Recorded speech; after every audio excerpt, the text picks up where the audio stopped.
One nation one election, one nation one election. ఇది కేవలం అమెరికాలోనే సాధ్యమవుతుంది. కానీ భారతదేశంలో అన్ని మతాలు, అన్ని కులాలు, అన్ని దేవుళ్ళు, అన్ని భాషలు ఉన్నాయి కాబట్టి అన్ని రాష్ట్రాలలో వివిధమైన ప్రాబ్లమ్స్ ఉంటాయి. సల్మాన్ ఖుర్షిద్ అటువంటి లాయర్ కూడా చెప్పడం జరిగింది, ఇది కాన్స్టిట్యూషన్ వ్యతిరేకంగా. మన భారతదేశంలో 3 సార్లు ప్రధానమంత్రి అవుతాడు. ఇప్పుడు కొత్త నాటకం ఏదంటే వన్ నేషన్ వన్ ఎలక్షన్. ఎందుకంటే ఆయనకున్న సంబంధాలు డొనాల్డ్ ట్రంప్ కు, నరేంద్ర మోడీకి ఇద్దరికి మంచి సంబంధాలు ఉన్నాయి. ఈయన అనదర్ అమెరికా చేయాలని చూస్తున్నాడా అని నేను అడుగుతున్నా. ఇది ఎంతవరకు న్యాయం? ఇక్కడ పరిస్థితులు వేరు, అన్ని భాషలు వేరు, అన్ని మతాలు ఉన్నాయి. ఇది సెక్యులర్ దేశం. అక్కడ అది లేదు కదా. అక్కడ వివిధమైనటువంటి ఎడ్యుకేటెడ్ ఎప్పుడో వాళ్ళు ముందుకు వచ్చారు. ఇక్కడ భారతదేశంలో ఇప్పుడు ఏది పైకి రావాలని అందులో రిజర్వేషన్ కూడా ఎత్తేసారు.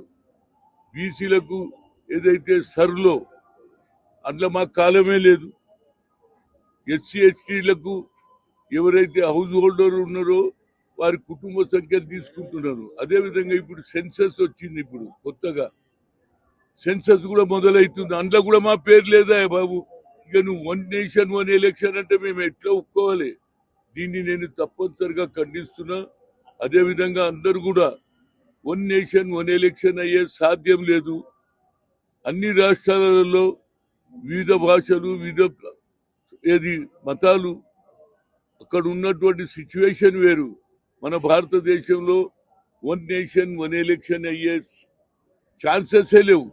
దానికి కాన్స్టిట్యూషన్ కూడా ఒప్పుకోదని Salman Khurshid senior most lawyer కూడా చెప్పడం జరిగింది. దీన్ని నేను వ్యతిరేకిస్తున్నా. నేను ఆయనకు కూడా రాస్తున్న లెటర్, పిపి చౌదరికి రాస్తున్నా. ఇది ఏం కొత్త కార్యక్రమం రా బాబు? One nation one election it is not possible.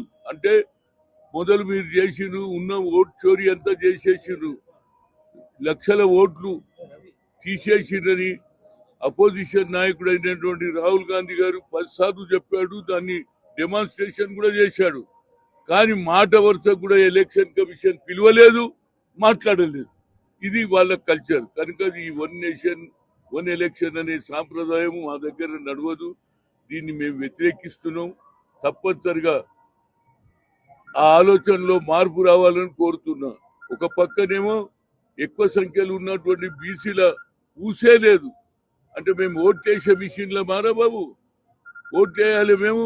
రాజ్యాధికారం మీరు చేస్తారు. మీరు గతంలో 10% ఎకనామికలీ వీకర్ ఈడబ్ల్యూఎస్ అని పెడితే మేము దానికి వ్యతిరేకం చేయలే.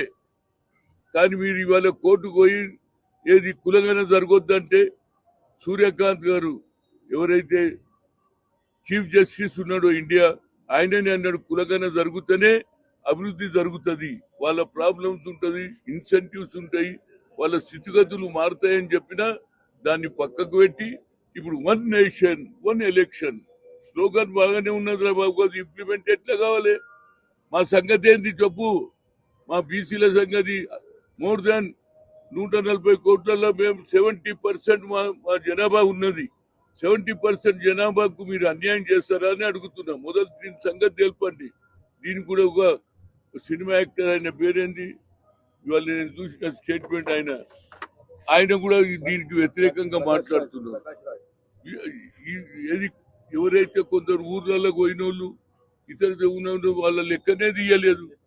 సంఖ్య చూస్తే అన్ని దగ్గర కూడా 3.5 కోట్లు 4 కోట్లు ఉన్నటువంటి తెలంగాణలో 1 కోటి జనాభా లెక్కలు తక్కువ వస్తున్నాయి. దీని మీద తప్పనిసరిగా మొదలు కులగన చెయ్యండి. ఆ తర్వాత మీకు ఆలోచన ఉంటే మా కులగన చేస్తే మా సంఖ్య కూడా పెరుగుతుంది, మా అభివృద్ధి కూడా జరుగుతుంది. మండల్ కమిషన్ ఎప్పుడు వచ్చింది? 1993లో వచ్చింది. కానీ ఇవాళ వరకు we are not crossing double digit. అందులో క్రిమినల్ అని పెట్టేశారు.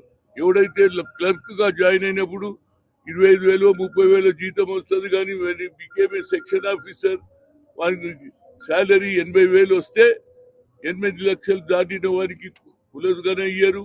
వాళ్ళ బిడ్డకి ఇయ్యరు, వాళ్ళ కొడుకుకి ఇయ్యరు. కనుక ఇవన్నీ ఉన్నాయి కనుక నేను one state one election we are opposing. ఇది కాని పని. దీనికి కావాలని మా మీద రుద్ది మళ్ళా ఎన్నికలు చేసి 4వ సారి ప్రధానమంత్రి కావాలని నరేంద్ర మోడీ ఆలోచన. అదే రాహుల్ గాంధీ అగ్ర కులాల్లో పుట్టిన బడుగు బలహీన వర్గాల గురించి ఆలోచన చేసి ఆ రోజులలో ఏమన్నాడు తెలుసా? ఏది భారత్ జోడో యాత్రలో కన్యాకుమారి నుంచి కశ్మీర్ వరకు నడిచిన తర్వాత నేను కేవలం ఎస్సీ/ఎస్టీలకే అన్యాయం జరుగుతుంది అనుకున్నా, కానీ వారికంటే ఎక్కువ ఓబీసీలకు వెనుకబడిన తరగతులు జరుగుతున్న we come to the power will conduct caste wise census. జితిన హిస్సేదారి యుద్ధి భాగీదారి అన్న ఏకైక వ్యక్తి అగ్ర కులాల్లో పుట్టిన బడుగు బలైన వర్గాల గురించి ఆలోచన చేస్తున్నటువంటి సమయంలో మన రాష్ట్రంలో మా ముఖ్యమంత్రి అయినటువంటి ఆనాడు పిసిసి అధ్యక్షుడిగా ఉండి రేపు లోకల్ బాడీ ఎలక్షన్స్ లో 42% రిజర్వేషన్ ఇస్తారని కామారెడ్డిలో చెప్పడం జరిగింది.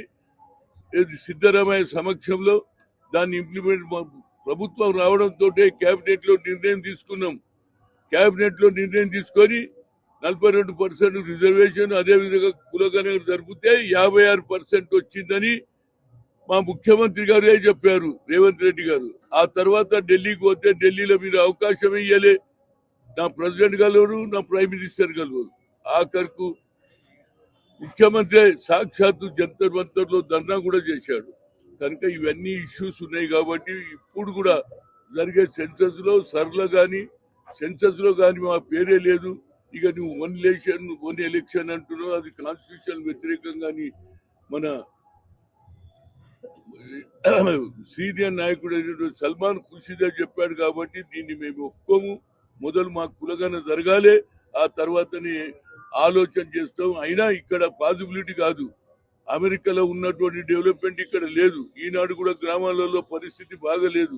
వాళ్ళందరినీ పైకి తీసుకొస్తేనే వాళ్ళందరికీ న్యాయమైన వస్తుంది, ఎంప్లాయ్మెంట్ వస్తుంది, ఉద్యోగాలు వస్తాయి, వాళ్ళ చదువులు వస్తాయి.